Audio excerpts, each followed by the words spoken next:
20 years married, the plaza's chandeliers throwing gold across our table, and my wife checked her phone for the 14th time. I raised my glass with everyone else. She raised hers too, then flashed me the same smile she uses on waiters and board members. I used to love that smile. Tonight it felt like a fire alarm with the batteries pulled. The text lit up before she could flip the screen. Tonight, same place, 11. The room erupted in a toast, my ears filled with static. My daughter squeezed my hand. "You okay, Dad?" "Sure. Perfect." I've never looked more like a happy husband than at the moment I realized I might not wake up in my house again. Because 2 weeks ago I found a burner phone in Laura's gym bag. Yesterday I found pills that don't belong in my sleep bottle. And in 60 seconds I'm going to tell you how a celebration turned into a contingency plan.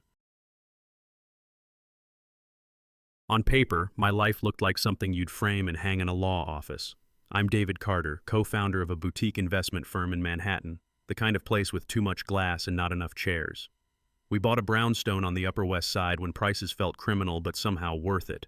Our daughter Megan made it into Columbia, and I still brag about her in elevators like a rookie dad. Laura and I did the things couples in our tax bracket do: benefits, galas, vacations that promised to fix what talking did not. People our age measure success like steps on a fitness app, house, college fund, anniversary dinners that come with their own hashtag. At the plaza that night I thought, this is what we worked for. Then a single thought cut through the music like a surgeon. What if the picture-perfect frame is hiding mold underneath? I couldn't shake it, and the smell of champagne suddenly felt like a warning. Laura has always been the person you notice without meaning to.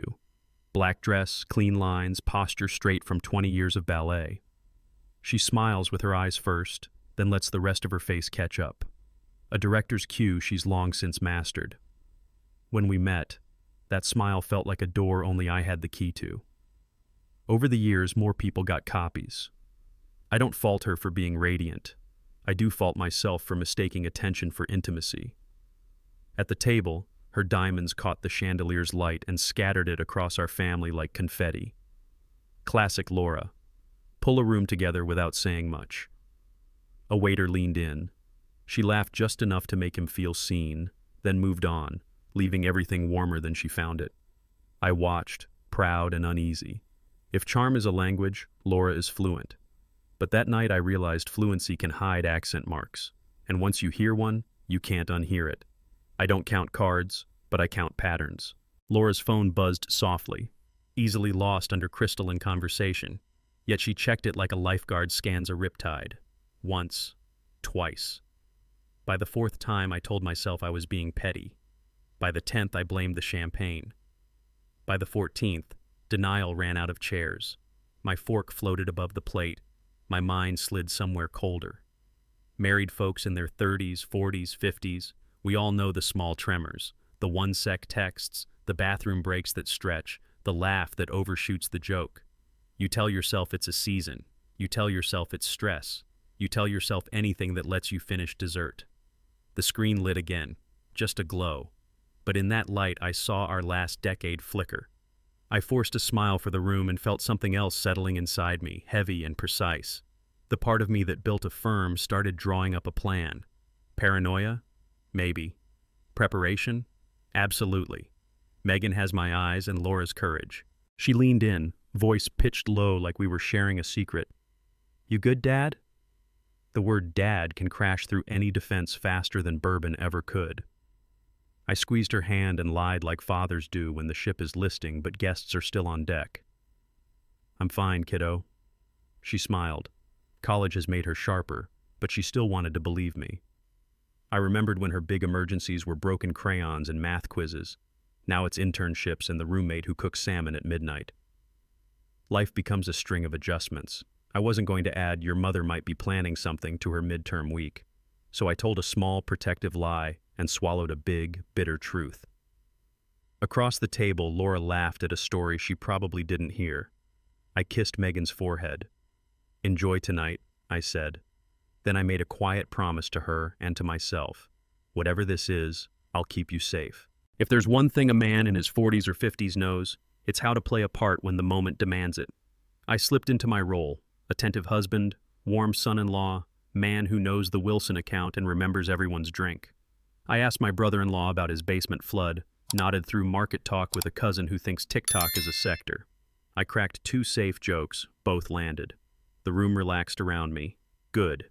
Cover matters. Older men learn that composure is a kind of currency. Spend it well and people trust your read on the world. Spend it poorly and you look like you've lost the plot. I kept the plot. I also kept score. Laura's smile never reached me. She touched her phone the way a diver checks his air. Quick, practiced, necessary. The pianist started, "At last." I almost laughed. Instead, I lifted my glass and locked my face into place. If this was theater, I would direct the ending. Laura's laugh used to make me feel 10 feet tall. That night it ricocheted off marble and felt overbright, like a bulb on its last wattage. She leaned back, hand to her collarbone. Textbook, I'm delighted. But her eyes drifted, searching for a screen that wasn't there. People our age sense these microfractures. We've rehearsed dinners where the stories are smooth but the air gets jagged. You keep smiling because it's easier to keep the boat moving than explain the leak at the table. My mother-in-law squeezed my shoulder and whispered, "Isn't she stunning?" She was. She is. And something in me hated that the truth could wear a flawless dress. The band swelled, waiters floated with dessert, and Laura laughed just a beat too loud. Heads turned. She dialed it back, but the echo stayed. I realized I was no longer listening for what she said. I was listening for what leaked out around it. And what leaked out was fear, not joy. "Ladies' room?" she said lightly, already sliding her chair back. It wasn't the first time. It wasn't the second. The third trip to the bathroom at a 90-minute dinner lands differently, especially when the phone goes with her like a passport. I told myself she was fixing makeup, answering a friend, stepping away from noise. Then I pictured the burner phone I'd found 2 weeks earlier tucked in her gym bag. Black, no case, paid in cash. You don't carry a second number for lipstick emergencies. I watched the hallway mirror catch her as she turned the corner, her face changing when she thought no one could see it. People say the truth hurts. They don't say it also edits your memories in real time. By the time she returned, I'd rewritten our last 6 months with less romance and more evidence. She smiled, slid into her chair and whispered, "Everything okay?" I nodded, and something inside me answered, "Not for you. Not anymore." A month ago, a hotel receipt slipped from Laura's coat pocket while I was hanging it up. Midtown, weekday. Conference rate. I remember pressing my thumb to the embossed logo like I could read intent through paper. I wanted to believe it was a mistake. Married people keep little museums of denial in their heads, display cases of, "I'm sure there's an explanation." Then came a second receipt, different hotel, same pattern. I didn't confront her, I archived it. Men my age learn that confronting without proof is just donating your credibility. That night at the plaza, each new glance at her phone lined up behind those pieces of paper like soldiers. I pictured hallways that smelled like carpet cleaner and stale perfume, a keycard sliding, a door soft closing. My chest tightened. Not because she might be with someone else, I could almost live with the cliché, but because something about the timing felt engineered. Accidents don't repeat. Systems do. I was looking at a system. Here's the part I didn't say out loud while the band played. This didn't feel like a fling. Affairs crave secrecy. This felt like logistics. Laura's schedule shifted with the precision of an algorithm. Yoga at odd hours. Work dinners that left no scent of work. And the pills. Those little strangers in my sleep bottle. They were the loudest thing in the room, even tucked away at home. I pictured taking one with a nightcap. Pictured not waking up when the door opened at 11:07 p.m., pictured my daughter getting a call no child deserves. That image steadied my hands more than any drink could. Across the table, Laura brushed a crumb from her lip. "You look tired," she said softly, as if she cared.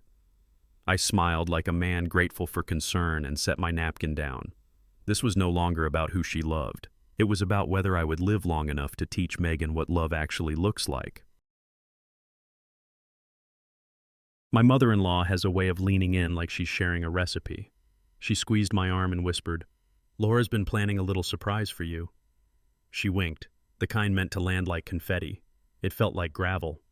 I smiled because that's what sons-in-law do, and said something safe about how Laura's always thoughtful. Older couples know this moment, a comment meant to be sweet that suddenly tastes off. A little surprise after 20 years can be a weekend away, or a final bill.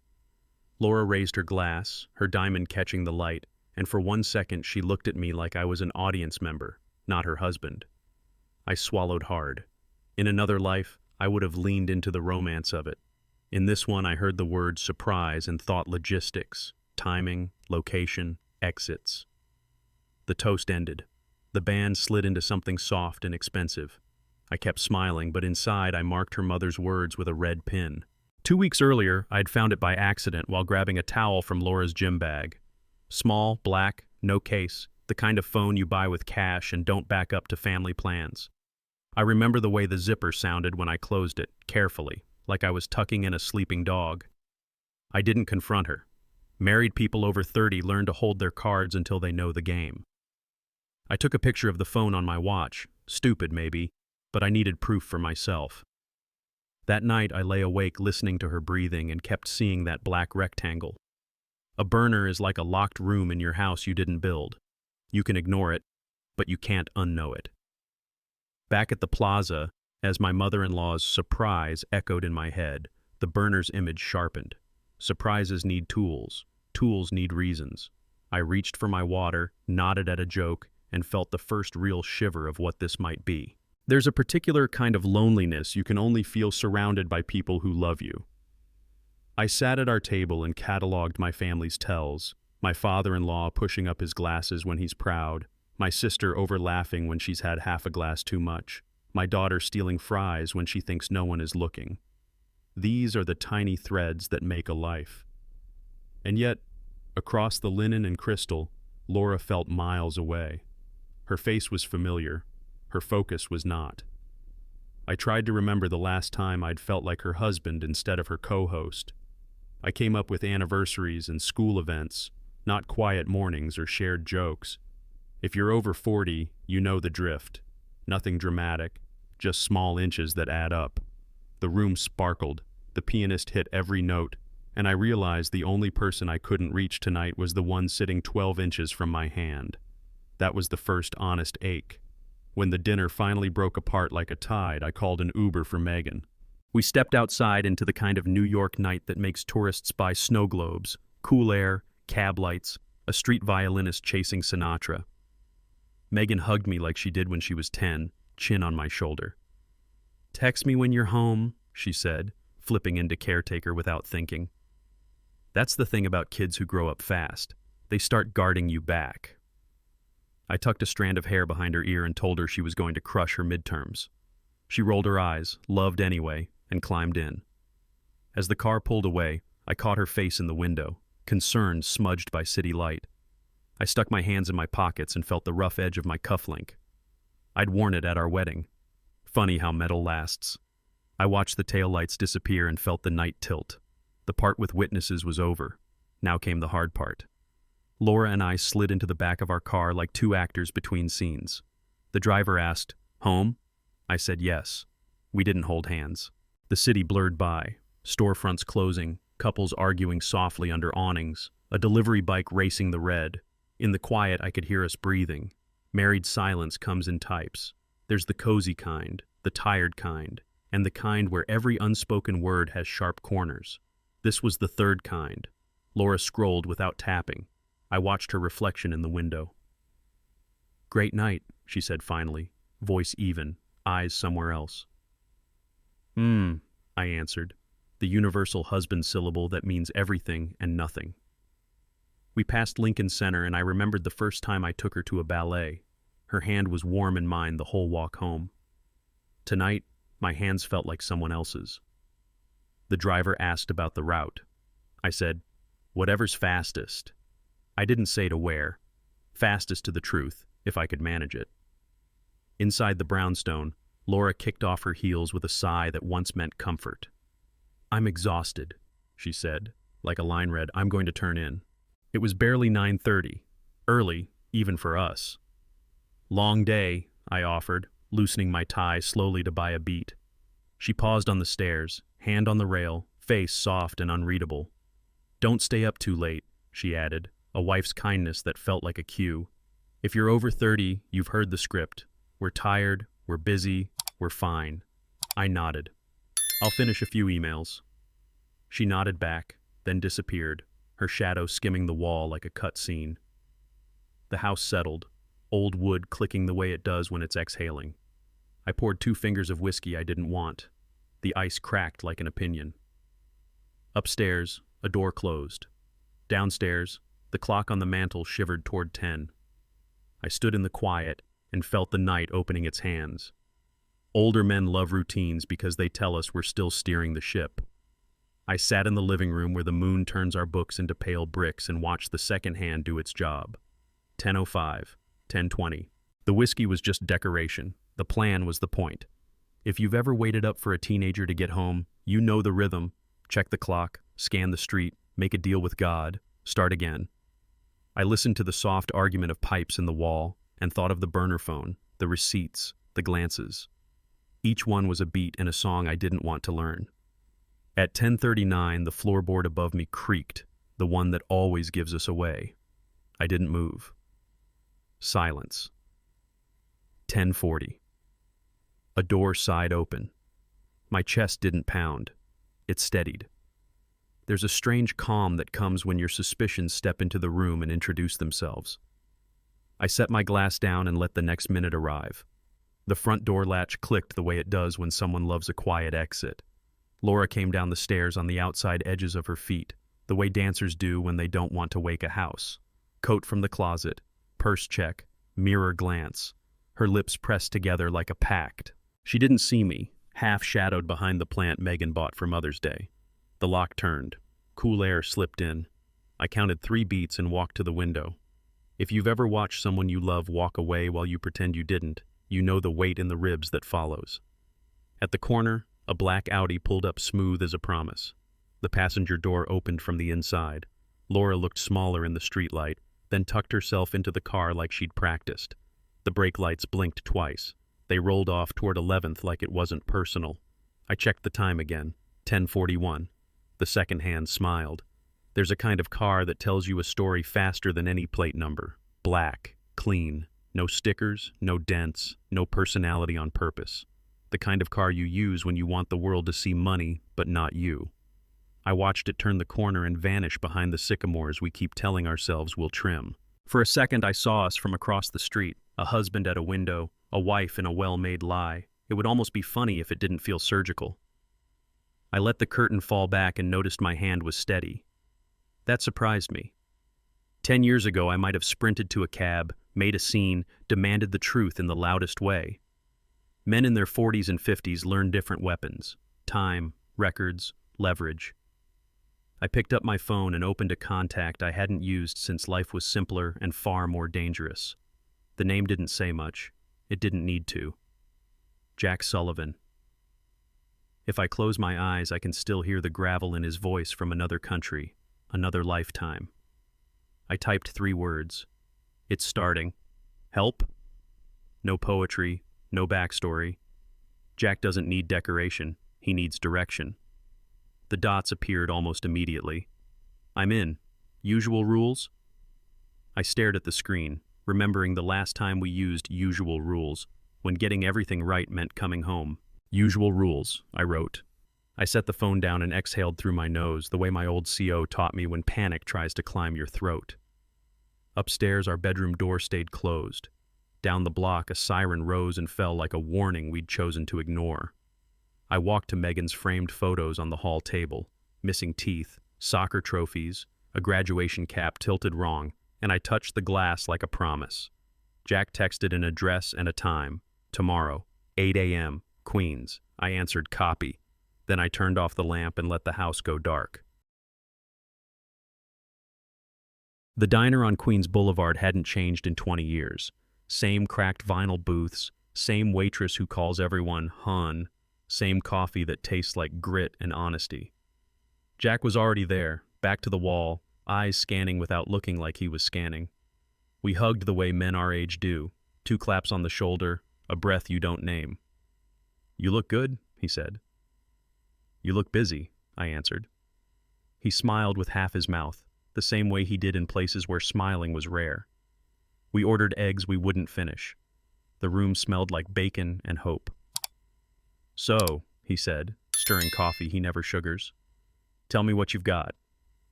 I didn't start with emotions. I started with facts. The burner phone, the hotel receipts, the glances, the pills that didn't belong in my sleep bottle. Jack didn't flinch. The place could have been empty. It felt like a briefing. When I finished, he simply nodded. "Okay," he said. We built a clean plan. Jack and I learned how to keep people alive in the same heat, under the same sky that smelled like sand and metal. He was the steady one, the guy who could fix a radio with gum foil and a prayer. After we came home, I went into money and he went into truth. Corporate investigations, spouse work when it paid the bills, quiet favors for people who didn't want their names in systems. He's married to a school counselor, has 2 boys who forget to text back, and a dog that eats socks. That matters to me. Men our age trust people who know about bedtimes and lost cleats. "No heroes," he said, like always. "No drama. We get clarity." If you've lived through enough noise, you learn to love clarity like oxygen. He opened a small notebook, the same kind he used overseas. "What do you need from me?" he asked. My answer surprised me with how simple it sounded. "Everything.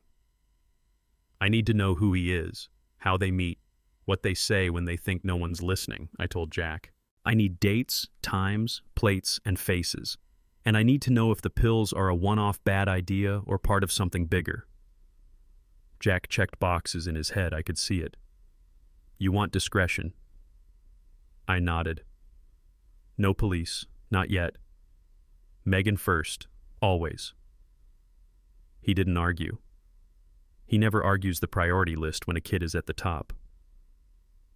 "You okay with lines in the gray?" he asked. I took a breath. I am okay with living, and I am okay with my daughter not burying her father. The waitress brought more coffee without asking. Jack watched her walk away and then leaned in. "We start with the car," he said. "Your Audi friend, then the hotels, then the phone." I exhaled. A plan is a handrail in a staircase you can't see. "What do you need from me?" I asked. "Discipline," he said. Jack slid a folded card across the table. On it, a number that didn't look like a number. No name, no hint of a carrier. "This is a secure line," he said. "Call, don't text, don't email, don't say more than you need. Laura has your passwords, David. Assume she has your habits." Older men get this. Our worst leaks aren't hackers, they're routines. He handed me a cheap flip phone, the kind teenagers laugh at and professionals still respect. "Use it only for me," he said. "Turn it off when you're not using it. Keep it in the glove box, not in the house." The rule set felt like putting on boots I hadn't worn in years. Heavy, sure, but they keep you standing. "If she confronts me?" I asked. "You act like you're busy, not scared. Scared people do stupid things." He paused. "We're not out to burn her, David. We're out to stop whatever she's building. Those are different missions." I nodded. Mission accepted. We paid cash. Jack left through the back. I drove aimlessly for 15 minutes, then aimed at the bank. If you've ever watched a storm crawl across a weather app, you know the feeling. It's not here yet, but you prepare anyway. I moved a portion of our liquid assets to an account Laura doesn't know exists, not to starve her, but to buy time if things went ugly. I updated my will, latest draft saved somewhere she couldn't open without a court order. These are the moves men make in their 40s and 50s when love shifts into risk management. I hate that sentence, but it's true. I told myself I wasn't punishing her. I was protecting our daughter. Twice I almost called my sister. Twice I didn't. Every secret has a weight, and I needed to carry this one in a straight line. When I closed the banking app, I felt light and heavy at the same time. Survival is weird that way. Not all strip malls are created equal. The one I pulled into had a nail salon, a vape shop, and an electronics store that pretends it only sells legal things. The owner knows me through a client and didn't ask questions he didn't want answers to. I kept the list simple. 2 thumb-sized cameras with motion sensors, a couple of audio recorders that don't care about walls, and software that watches a home network without waving. If you're over 30, You've already bought something you're not proud of. This wasn't that. This was a fire extinguisher, not a flamethrower. Security upgrade? He asked, ringing me up. Something like that, I said. He bagged the gear in a plain sack like it was ketchup and paper towels. Read the manual, he added. I smiled. I always do. Outside, I sat in the car and stared at the bag. Tools don't care about your heart. They only care about where you point them. I pointed them home. I waited until Laura left for yoga, the class that shifts on the calendar just enough to make pattern finding an art. The house was quiet in that old New York way, floorboards speaking, radiator humming. I moved like a contractor in socks. Camera in the living room set inside a hollowed book, another in the hallway painting that Megan hates. Audio in the office, because money talks even when mouths don't. I timed my steps to the rhythm of the street traffic so clicks disappeared into city noise. Every placement felt like both a betrayal and a lifeline. If you're married long enough, you learn the maps of your home. Where light falls, where dust hides, where secrets would also hide if they needed to. I wiped my fingerprints even though it's all my stuff. When I finished, I stood in the doorway and saw the room the way a stranger would. Then I saw it the way a father would. My hands shook. I told them to stop. The laptop sat on the kitchen island like a friendly dog. Laura's login was a picture of us on a beach in a year we both pretend was easier. I didn't break in. We share a home and a life, and sometimes that means passwords mingle. Still, my stomach nodded as I installed monitoring software that would copy emails and messages to an account she doesn't know exists. I told myself this is what you do when someone may be using your house as a crime scene. It didn't make it feel cleaner. Older men understand this paradox. To protect what's good, you sometimes have to do what feels bad. The software finished its quiet work. I shut the lid and stared at our reflection in the stainless fridge. Two ghosts where a couple used to be. The front door latch sounded at the exact second I cleared the browser. Laura's keys hit the bowl. "Hey," she called, breezy. "Hey," I answered, steady enough to pass. The system started feeding me pieces, timestamps, call durations, tiny threads waiting for a tug, a number labeled trainer that wasn't a trainer, calendar blocks that read client with no client in any system I could search, late-night browser tabs about flights to Maui and overwater villas privacy. I breathed in through my nose, out through my mouth, slow like Jack taught me. Patterns don't reveal themselves to anger, only to attention. I marked the Audi's street appearances on a map app like I was planning deliveries. 2 clusters, both near hotels that offer robes you don't buy. A text popped up in the feed. Tonight, 11. No name, just certainty. I set my phone down and realized my hands were steady again. Clarity calms. I looked at the clock. The same hour that used to be for movies and teeth brushing had turned into surveillance and note-taking. This isn't the life I wanted, but it's the life I have until I get my truth. When the house finally slept, I sat in the dark and made a list that wasn't for court. It was for me. 1. Protect Megan, her money, her peace, her picture of her father. 2. Gather facts without becoming a monster in the process. 3. Move only when moving matters. 4. If I disappear, make sure the right people know why. I wrote Jack's number on a card and taped it inside the office drawer. I put copies of everything in a place Laura wouldn't check. The bin with the winter scarves, third shelf, behind the hats she never wears. Then I stood in the doorway and listened to the house breathe. We spend our 30s building a life and our 40s defending it. I wish that felt poetic. It just feels accurate. I turned off the last light and told myself the same sentence my father used when things broke. We fix what we can. We endure what we must. Tomorrow would start the proof. The first clip arrived mid-morning while I pretended to answer emails. Our hallway camera caught Laura angled toward the office door, voice low, phone cupped like a secret. "Same place," she whispered. "Richard." "Yes." Hearing the name felt like stepping on a loose stair in the dark. I replayed the 12-second clip 3 times, watching micro movements, shoulders forward, head tilted, the posture people use when they want the wall to keep a confidence. If you've lived long enough, you know whispers aren't about volume, they're about intent. I muted the audio and studied her face in silence. No smile, no heat. Business. I marked the time, the date, the exact shirt she wore. Patterns like uniforms. Our house looked normal. Books, photos, a dish with keys. Somehow the air felt thinner on screen. The clip ended, and the player asked if I wanted to save. I didn't just save it. I filed it under a new folder with a name that tasted like metal. Contingency. I started watching my life the way a lab tech watches a petri dish. Steady, detached, counting growth rings of truth. It's a strange thing stepping back from yourself. You learn whether you're a reactor or a recorder. I chose recorder. I logged calls, captured times, mapped routes. When the camera caught Laura smoothing her hair before a client dinner, I noted the brand of perfume. Hers for dates, not for spreadsheets. I wasn't hunting drama. I was measuring evidence. Men my age get this. Anger burns fast and leaves you with ash. Attention burns slow and leaves you with answers. I ate at the counter, left the TV off, kept the house quiet enough to hear intention knocking. The footage blurred days into a single long hallway where the same steps repeated. If you've ever monitored a fever, you know the feeling. The numbers creep until there's no pretending. By the end of the week, the chart in my head was no longer a maybe. It was a line. The moment came on a Tuesday.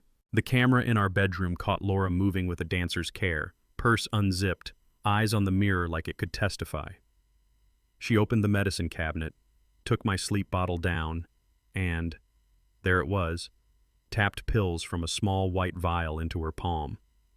She swapped them cleanly, lined the cap up like she'd rehearsed it, and slid everything back into place. I didn't breathe until the clip stopped. Then I walked upstairs, opened the cabinet, and held the bottle like it might bite. Same label. Familiar rattle, different weight. I poured 2 into my hand. Close, but not identical. Edges too smooth, color a shade off. If you've ever found a key that almost fits your front door, you know the dread. I didn't swallow. I didn't shout. I put the strangers into a small bag Jack had given me for if moments. The house hummed like nothing had happened. Inside my chest, something ancient went very still. I took the bag to a friend who runs a pharmacy that smells like mints and cardboard. We've known each other since Little League. He ties truth to facts like good men do. He set the pills under a light, adjusted his glasses, and frowned the way doctors frown on TV right before the bad news. "These aren't over-the-counter, David," he said quietly. "Strong benzodiazepines, prescription strength, not harmless." I asked the question slowly so I could live with the answer. If someone took them by mistake. He took a breath. Sedation. Heavy. With alcohol. Dangerous. They could sleep through a fire alarm. I felt the floor tilt. He looked at me. Really looked. "Is someone—" "I don't know yet," I said. "But I will." He slid the bag back like he didn't want to touch it anymore. On the way out, I passed a display of children's vitamins. The colors looked obscene. I stood on the sidewalk until the sky steadied, then called Jack. I've heard men say cheating is the worst thing that can happen in a marriage. They're wrong. Cheating breaks your heart. This kind of thing threatens your pulse. In the quiet of our kitchen, I lined up the facts like cups on a counter. Burner phone, hotel receipts, whispered calls to a man named Richard. And now, pills in my bottle that could tuck me in for good. The word affair suddenly felt quaint, like calling a hurricane a breeze. I poured out the switched pills and replaced them with my own, then put the bottle back where it lived. On purpose. If you've ever set a trap for a mouse, you know the guilt that comes with competence. I wasn't out to punish Laura.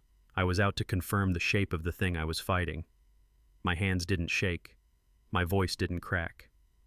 Somewhere between heartbreak and hazard, a switch flips. You stop asking why. You start planning for when. That night, I did what she expected. Brushed teeth, small talk, the yawn she thinks means surrender. I cupped a pill like a coin, tossed my head back, and palmed it clean. The camera watched from the bookshelf's hollow spine. I turned off my lamp, kept my breathing even, and waited for the kind of stillness that makes houses sound like boats. At midnight, our door opened an inch. Laura's silhouette paused, listening for the storm that wasn't coming from my side of the hall. If you're over 30, you've learned the art of pretending to sleep. Steady lungs, lazy hands. She watched me for a count of 5, then eased the door shut. 15 minutes later, the front lock whispered. I went to the window and saw the same black Audi slide up to the curb like a habit. She slipped inside, voice low, face forward. I didn't go after them. I noted the time. Then I sat down with the calm of a man who is done being the only one in the dark. From the second-floor window, I could see Laura lean into the open car window, speak, then gesture back toward our house. Twice. Richard's profile was a cutout. Sharp nose, clean shave, money's favorite angles. They didn't kiss. They conferred. Lovers meet, planners confer. The difference is a temperature you can feel from 20 yards. She pointed once more, smaller now, a hand signal that said, not yet, more than, can't wait. The Audi idled like a held breath, then pulled away with the soft confidence of a man who's never been told no. I stood in the dark and let the image settle, the way you let a Polaroid become itself. If you've ever seen a shadow move where it shouldn't, you know the body's reaction, every muscle listening. I sat on the edge of the guest bed until the heater clicked on. Then I emailed Jack a single line from the flip phone. He was here. They're planning. The dots blinked. Copy, he wrote. Stand by. By noon the next day, Jack sent a packet that didn't look like much until you started reading. Richard Hale, real estate developer, Manhattan and Westchester, 2 ex-wives, no kids. Photos of him shaking hands in lobbies that smell like money. Then the page that changed the room's temperature. 2 previous relationships with married women whose husbands died within a year of the affair starting. One, a drowsy-at-the-wheel car wreck on a bend. The other, an unfortunate cardiac event after a company gala. No prosecutions, no smoking gun, just timing that lined up like train cars. Jack's note at the bottom was in block letters. Pattern proof, but do not ignore. I stared at the screen until my eyes watered. If you've made a living reading Risk, you know when a curve isn't random. I texted Jack. Understood. He replied, we tighten the net. You keep routine. I closed the file and looked around my office. For the first time, the room felt like a witness. You don't have to be dramatic to feel mortal. Sometimes you just have to connect 3 dots. I saw the potential headline in my head and felt the old training settle into my bones. Check doors, check alarms, check exits. I swapped our bedroom lock, small change, big sleep, and moved a photo of Megan onto the nightstand like a talisman. I left my gym bag by the door with the flip phone, a spare charger, and copies of the essentials tucked under socks. If you've ever prepped for a hurricane, you know the drill. Water, batteries, plan. Laura floated through the morning with bright efficiency, asking if I'd seen her black scarf. I told her no and kissed her cheek like normal. She smelled like the perfume she saves for evenings. Noon. She texted, client lunch, don't wait. I answered with a thumbs up and a calendar emoji, then turned the office lamp off and on to feel the switch click under my finger. Control is a hinge. Mine still moved. Plans deserve answers. I called our attorney from the secure line and asked for a quiet update to my will. Megan centered. The company insulated. I set alerts on accounts Laura shouldn't touch and moved a clean copy of every file into a folder named after last year's tax docs. Boring on purpose. Then I booked a family dinner for Friday. Caterer, dessert, the works. On paper, it was a celebration of Megan's midterms. In reality, it was a stage with good lighting. I printed photos, collated receipts, and exported video clips to a drive labeled Vacation Pictures. If you're in your 50s, you know that organization is just self-respect with folders. I stood in the living room where we've blown out candles and opened gifts and pictured a different kind of reveal. Not to humiliate, to stop a train. My phone buzzed, a new text in the feed. Tonight, 11. Same place, same certainty. I checked my watch and felt the steadiness again. Their move, now mine. I spent the afternoon turning chaos into a binder. Photos slipped into sleeves, receipts clipped in order. A neat list of times when yoga met hotel. I added a page that simply read, the bottle, with 2 stills, her hand, my medicine. Older men know this move. When the heart gets loud, you make paper quiet. I labeled the spine household so it would blend with tax returns on the shelf. On the coffee table, I set a small remote next to coasters, ordinary as a spoon. Then I walked through the house and practiced what I'd say if my voice tried to shake. Not a speech, just rails to keep the train on. I pictured my father tightening a loose hinge with a pocket screwdriver and saying, "Fix what you can see." This was my hinge. By sundown, the evidence wasn't a storm anymore. It was a stack. I closed the cover and felt the room steady, like a boat finding center after wake. Before a confrontation, you shore up the edges. I moved a portion of our cash where Laura couldn't reach quickly, not to punish her, but to keep the lights on if the house got loud. I called the attorney and updated the will. Megan first, details clean, future protected. If you've ever prepped a go bag during hurricane season, you know the rhythm. Food, batteries, documents, path. I hated the feeling. I loved the result. I kept reminding myself, I'm not breaking a life. I'm guarding one. Jack checked in with a single line. "You ready?" I typed back, "Yes." Then I silenced the phone and put it in a drawer like a vice I didn't need tonight. I stood at the window and watched the city go about its business. Dog walkers, a couple arguing softly, a kid in a Spider-Man hoodie leaping over a crack. Life keeps happening.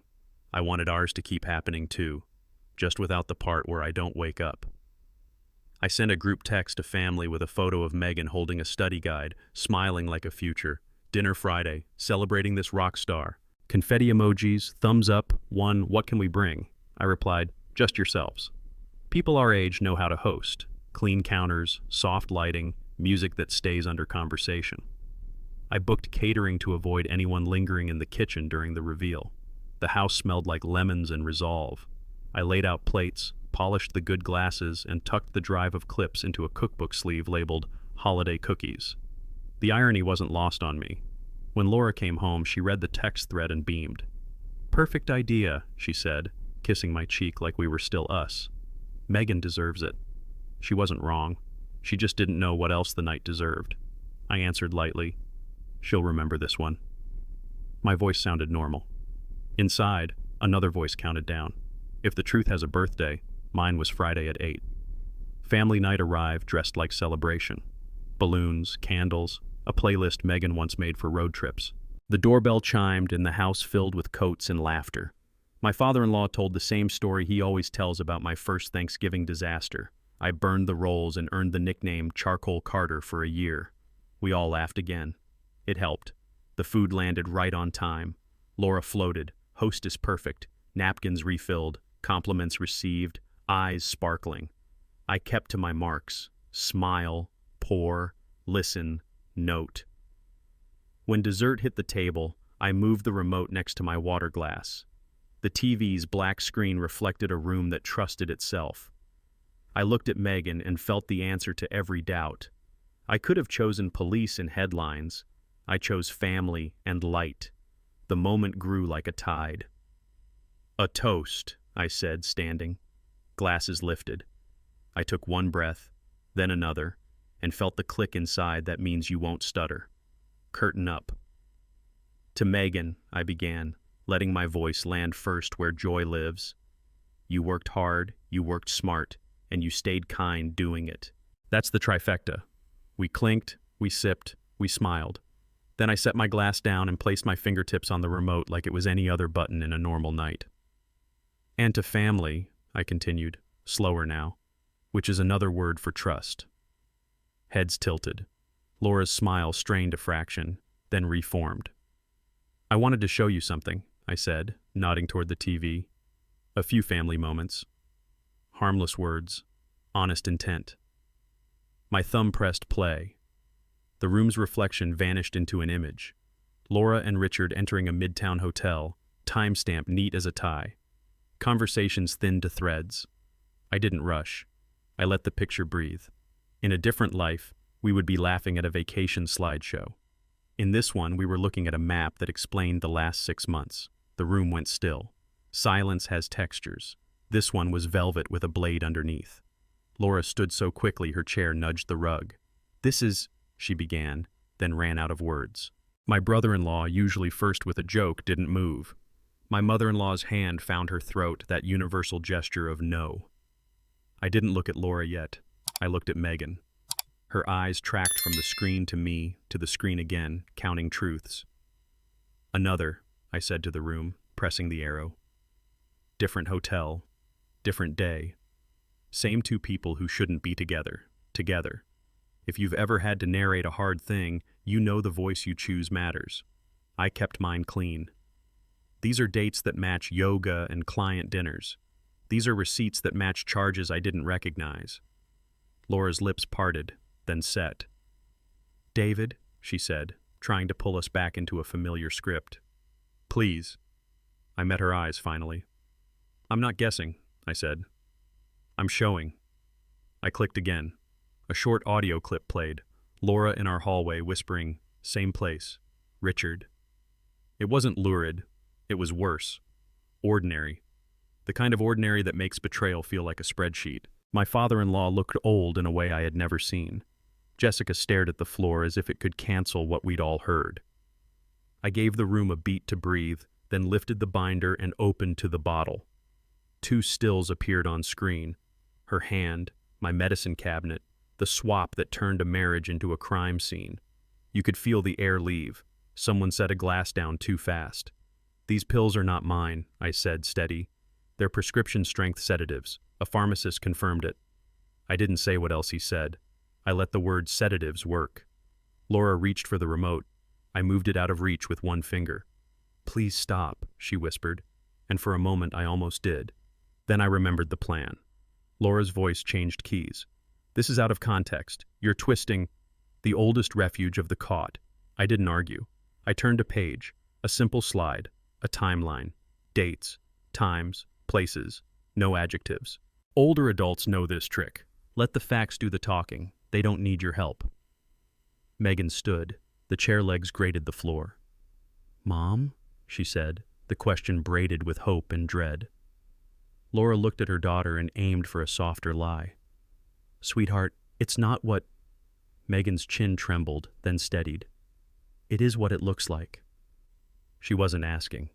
My chest hurt in a way no doctor can treat. I stepped slightly toward Megan without touching her. She's grown. She chooses her own footing.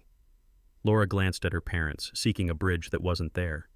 The TV screen, black now, reflected a room that had learned a new word for itself. Not perfect, not intact, but not broken either. Not yet. I closed the binder. Next step. I reached into the console drawer and pulled out an envelope with my attorney's letterhead. My hands didn't shake. "Laura," I said, voice even, "these are divorce papers. Terms are fair and according to what we agreed before we meant any of this." I set the envelope on the coffee table like a truce that had already expired. "There's one more piece." I lifted a smaller envelope, thinner but heavier. "If anything happens to me, anything, this package goes to the police with everything you saw tonight, plus a chemical report." I let that sit. The room understood. Laura's face moved through a season's worth of weather in 30 seconds. Anger, plead, calculation, storm. "You think you can trap me," she hissed, the mask gone. "No," I answered, calm as the table. "I'm done being a trap." Megan's breath shuddered beside me. My father-in-law looked like a man rewriting the story of his daughter in real time. The clock in the hall ticked. The house listened. "I never meant—" Laura started, then stopped, the sentence dissolving where accountability should live. She grabbed her purse with a movement that made the room flinch. "You'll regret this," she said, staring hard at me like I was a mirror she could crack with willpower. "No," I replied, and the word came out kinder than I felt. "I regret not seeing sooner." She swept past us, past 20 years of photos, and the door hit air before it hit frame. The house took a breath no one wanted to take. Megan folded into me and cried the way children do when the world switches labels. Mother, stranger, past, future. Jessica hovered, useless and loving, while her parents stared at the spot where their daughter had been. I stroked Megan's hair and kept my own tears where they belonged for now. "We're okay," I whispered into her crown. I wasn't sure yet if we were, but I knew what came next. Safety, sleep, and tomorrow's calls. The first battle was over. The war had a map. The door caught the frame, and the room did that strange thing rooms do after impact. Everything looked the same but felt rearranged. My father-in-law took off his glasses and polished them even though they were clean. "I'm sorry," he said, as if the word could cover 20 years. Jessica hovered with napkins no one needed. I kept an arm around Megan, felt the small shudders under her ribs. People our age know this scene. You empty the dishwasher, you return chairs to the table, you try to make normal shape itself again. "Was any of it real?" Megan asked, voice thin at the edges. I thought of a beach photo on our fridge, sand on her knees, Laura laughing with her head thrown back. "Yes," I said. "Some parts were real." The truth is rarely all or nothing. It's a quilt with missing squares.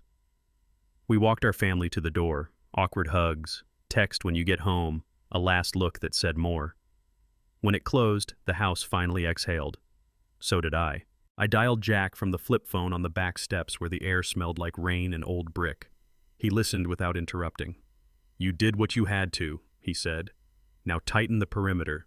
Desperate people make sharp choices."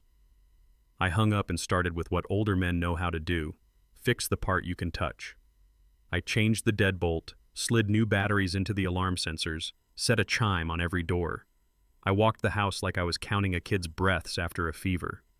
In our room, I moved the dresser a few inches to block the window latch Laura prefers. Small things, but they steady your hands.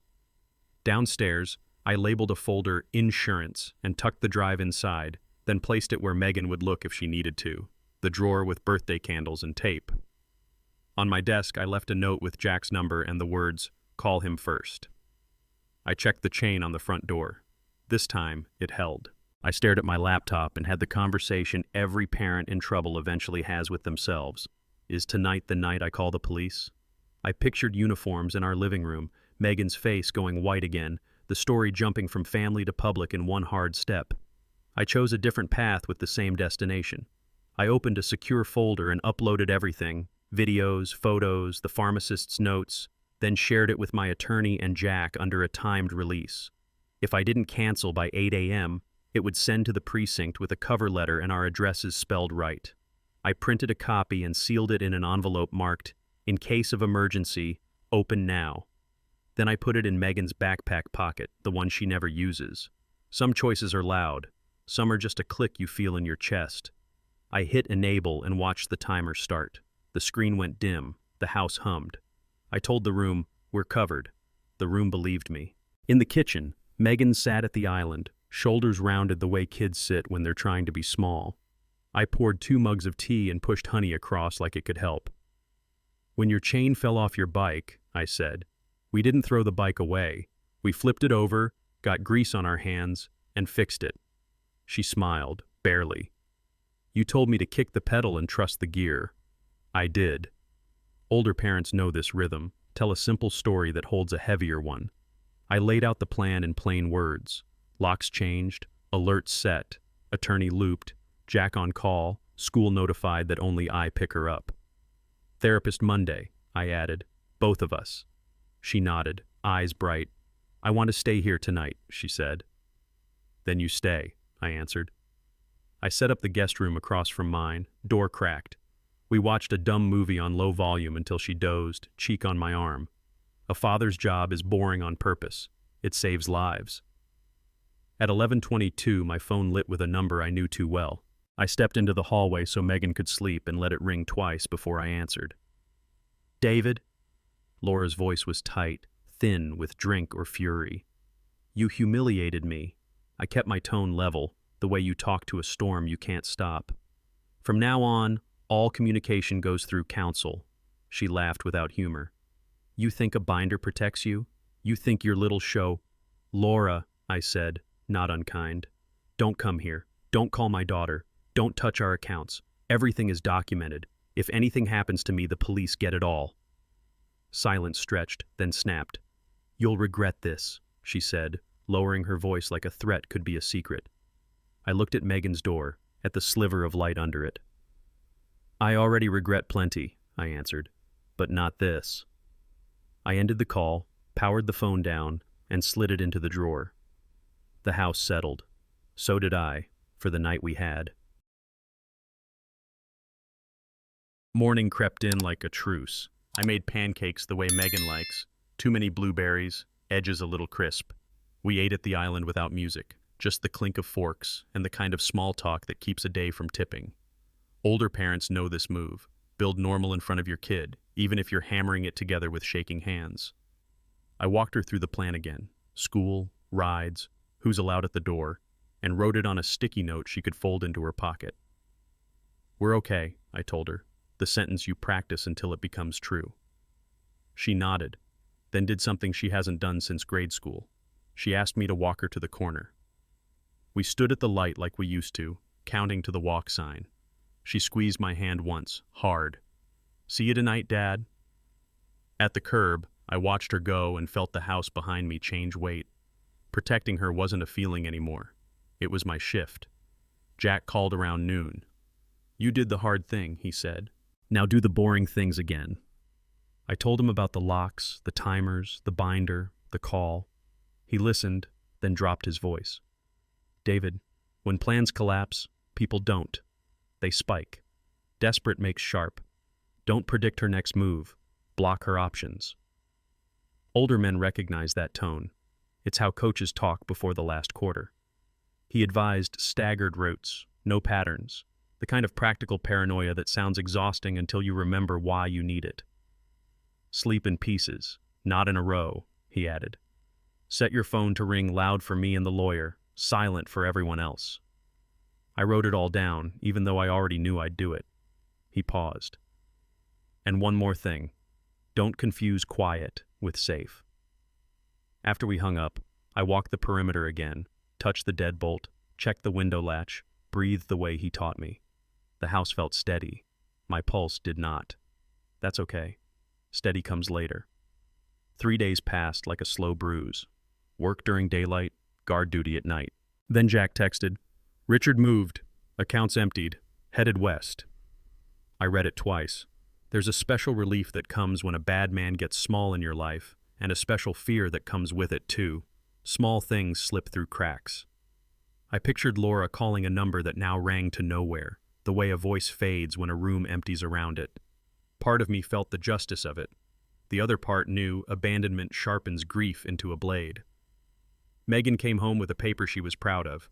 We taped it to the fridge and celebrated with takeout in front of a sitcom that had the decency to be dumb. Later, my phone lit with an unknown number and then went dark. I didn't answer.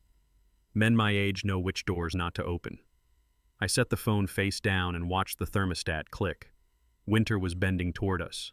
So was the next thing. 2 weeks later, a detective's number flashed while I was helping Megan frame photos for her dorm. The voice was careful, the kind people use when they've practiced how not to break a stranger. "Mr. Carter, we believe we've recovered Laura Carter from the Hudson." Words don't always arrive as sentences. Sometimes they come as weather. I nodded, then realized he couldn't hear nods. "We'll come," I said. Megan watched my face change and knew. At the precinct, they showed us what mercy allows. Only her face. She looked young, the way people look when the noise leaves. Megan gripped my hand until my fingers hurt, and I was grateful for the pain. On a metal chair in a small room, we did the worst task a family can do, and then we went home. Grief doesn't care about right or wrong. It arrives with the same suitcase. I made tea, neither of us drank. Megan took her old blanket from the closet. We sat on the couch and let the night decide our breathing. At the morgue, I said her name so the clerk didn't have to. Megan stood beside me, small and fierce, and we did the last kindness a family can do. Afterward, we drove home in a quiet that wasn't empty, just careful. I made tea. She didn't drink hers. I didn't drink mine. 20 years collapsed into 2 objects in my mind, a champagne flute and a pill bottle. That's the ledger. But ledgers have another column. In mine is Megan and the truth and a house that still knows our footsteps. I'm not a hero. I'm a father who kept records and kept breathing. Tomorrow I'll call the therapist. I'll fix the wobbly banister she hates. We'll frame new photos. We'll say her name without letting it own the room. Men my age learn that survival isn't victory, It's permission. Permission to try again with less illusion and more light. If you were me, what would you choose now? Face the truth you've been avoiding, or keep living inside the story that keeps you comfortable?